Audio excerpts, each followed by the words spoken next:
সবুজ লতার বিস্তীর্ণ চাদরের নিচে লাল রঙের পাকা তরমুজ। পটুয়াখালীতে এবার আগাম আবাদে মিলেছে বাম্পার ফলন। ডিসেম্বরের শুরুতেই গলাচিপা, রাঙ্গাবালী, কলাপাড়া ও বাউফল উপজেলায় শুরু হয় চাষ।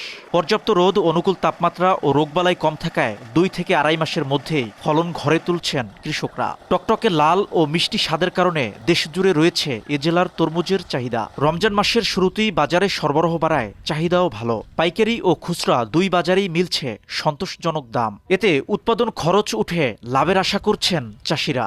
12-13 কানি জমিনে আগাম এসে গেছে, আর 7 কানির মতো আছে, পরে আসবে। অনেক ভালো হয়েছে। কৃষক যারা আসলে বেচছে তো ওরা লাভই বেচছে। আগাম জাতের দিছি, ফলন ভালো হয়েছে, কিন্তু আমরা এই রমজান মাসেও ফলন ভালোভাবে। বৃষ্টি যখন নাই, তারপর চান্দা নাই, অনেক ভালো, আল্লাহর শুকরিয়া।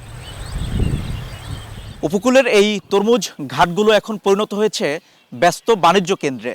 ক্ষেত থেকে ট্রলার ভর্তি তরমুজ আসছে ঘাটে, সেখান থেকে পাইকাররা কিনে নিয়ে যাচ্ছেন রাজধানী সহ দেশের বিভিন্ন জেলায়। দিনরাত 24 ঘন্টা এভাবে চলছে মহা কর্মযজ্ঞ।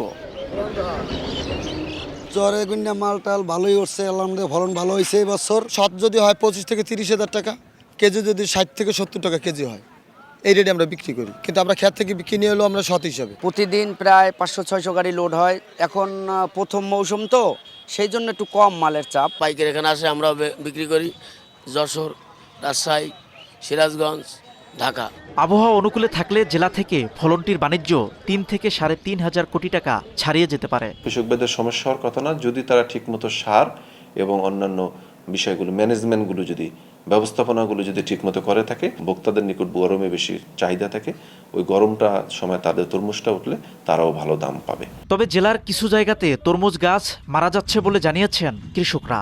তবে কৃষি বিভাগ বলছে এটি কোনো রোগ নয়। অতিমাত্রায় সার, কীটনাশক প্রয়োগ ও মাটির উর্বরতা নষ্ট হওয়ার কারণে এমন সমস্যা দেখা দিতে পারে।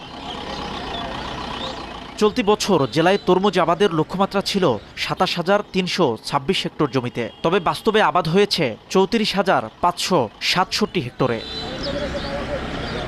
শিকদার জাবির হোসেন, সময় সংবাদ, পটুয়াখালী।